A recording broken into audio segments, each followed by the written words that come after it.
আপনি যতদিন না বুঝতে পারবেন যে নিজের থেকে অধিক আপন কেউ হয় না, ততদিন আপনি খুশিতে থাকতে পারবেন না। কারণ নিজেকে খুশি রাখার দায়িত্ব সবার আগে নিজেরই হয়। তাই কে কী বলল, কে কী ভাবলো সেদিকে বেশি আলোকপাত না করে নিজেকে সৎ এবং পরিষ্কার রাখার চেষ্টা করুন।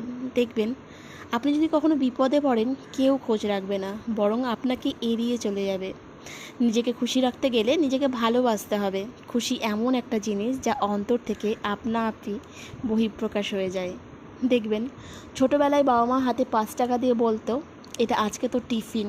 সেই টাকা দিয়ে আচার, আলু কাবলি, টিকটিকির ডিম আরও কত কিছু। আর এখন রেস্টুরেন্টে গিয়ে হাজার হাজার টাকার নামি দামি দেশি বিদেশি খাবার খেলেও সেই 5 টাকার খুশিটা যেন এখন আনন্দ দেয়। বেরিয়েছিলাম একটু বাজারে, বর্মশাই আর আমি একটু খাওয়া দাওয়া করলাম, সেই সাথে গোপু সোনার জন্য এই ছোট্ট বোতলটা নিয়ে এসেছি। কেমন লাগলো জানিও কিন্তু কমেন্টে।